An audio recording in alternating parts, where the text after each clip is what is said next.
Hello Ji, Namaskar. This is me Monica Chaudhary and this video is regard how we can write a good answer in LLM examination. देखो, अगर देखा जाए LLB और LLM के comparison में तो ये होता है कि LLB के एग्ज़ाम टफ़ होते हैं और LLM के एग्ज़ाम इजी होते हैं। इजी हम इसे इसलिए कह रहे हैं क्योंकि अगर आप PYQ में सिर्फ 1 ईयर का ही LLM का एग्ज़ाम डाउनलोड करके तैयारी कर लेंगे तो आप इन एग्ज़ाम में ठीक ठाक कर सकते हैं।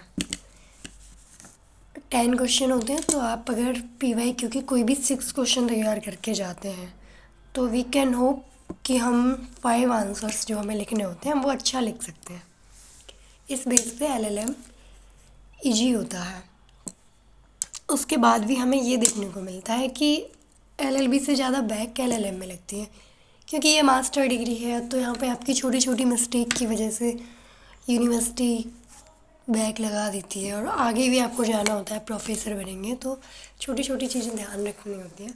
एक ये है अगर आपने LLB में अपनी वोकैब और अपनी बेसिक चीज़ें की, कभी कभी ना हम वर्डों को भी सही नहीं लिखते तो इसका भी फ़र्क पड़ता है कि हम कहते हैं ना कि हम आंसर तो ठीक लिख के आए थे, लेकिन उस चीज़ का बहुत फ़र्क पड़ता है कि आप शुद्ध हिंदी नहीं लिख पाते हो। अगर आप इंग्लिश में लिख रहे हैं तो वो भी नहीं। यूनिवर्सिटी इतना माइनर चीज़ें देखती नहीं है, लेकिन होता होगा ऐसा कुछ जो इतनी बैक लगती हैं। तो हम बात करते हैं कि जैसे ये क्वेश्चन है, विधि संप्रभु का आदेश समादेश है, इस कथन का आलोचनात्मक परीक्षण कीजिए। बताइए कि क्या ये सिद्धांत भारतीय न्याय व्यवस्था पर भी लागू होता है।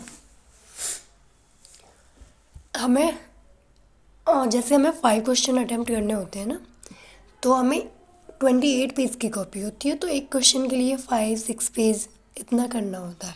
अब हम देखेंगे कि हम इस क्वेश्चन को 5-6 पेज में कैसे करें। देखो, विधि संप्रभु का समादेश है, ये किसने बोला? ये जॉन ऑस्टिन ने बोला।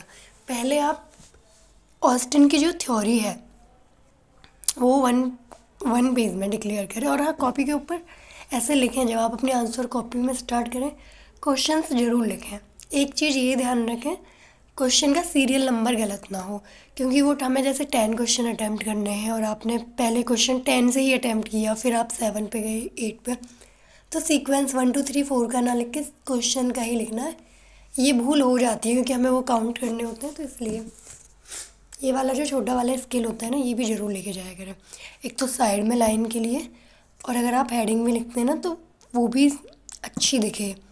बहुत सारे बच्चे ना हेडिंग के लिए स्केच यूज करते हैं, लेकिन स्केच यूज करना अलाउ तो नहीं होता, लेकिन फिर भी मैं देखती हूँ और उन बच्चों के मार्क्स भी अच्छे आते हैं जो स्केच यूज करते हैं हेडिंग के लिए।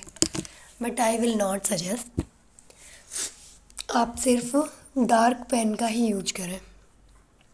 क्वेश्चन के आंसर लिखने में आगे बढ़ते हैं। फर्स्ट पेज पे आपने लिख दिया जॉन ऑस्टिन की डेफिनेशन उनकी थ्योरी क्या है। अब वो पूछ रहा है आलोचनात्मक परीक्षण। आप देखें कि ऑस्टिन के स्टेटमेंट को क्रिटिसाइज किसने किया है, तो HLA हार्ट और पाउंड ने किया है। सेकंड पेज पे आप हार्ट का लिखें, उन्होंने कैसे क्रिटिसाइज किया है। फिर नेक्स्ट पे आप पाउंड का लिखें। आगे वो पूछ रहा है कि भारतीय न्याय व्यवस्था पर भी ये लागू होता है, ये बताना है आपको। तो जैसे ऑस्टिन का सिद्धांत भारतीय न्याय व्यवस्था प्रणाली पर लागू नहीं होता है, न्याय व्यवस्था प्रणाली पर लागू नहीं होता, तो इसे हम कैसे करेंगे?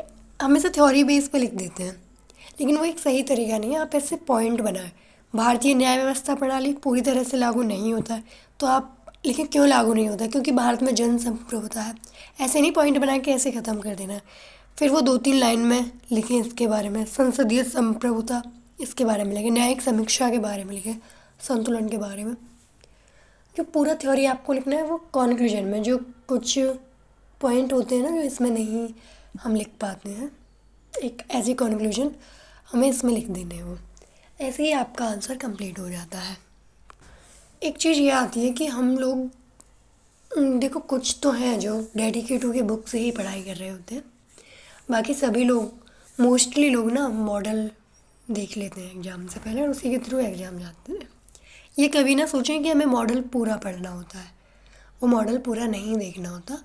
जो PYQ में आए वो क्वेश्चन देखें। कई बार ऐसा भी होता है, जैसे आप 3rd सेमेस्टर में आएंगे तो वहाँ पे देखने को मिलता है कि हमारा जैसे क्रिमिनोलॉजी सब्जेक्ट है, तो वहाँ पे हम ये नोट करते हैं, फर्स्ट मॉडल का सेकंड में दे दिया है क्वेश्चन, सेकंड का थर्ड में, इस तरह से।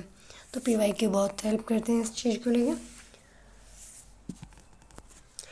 आप अपने किसी भी डाउट के लिए चैनल पे कमेंट कर सकते हैं। I will always try to help you and I am always be there.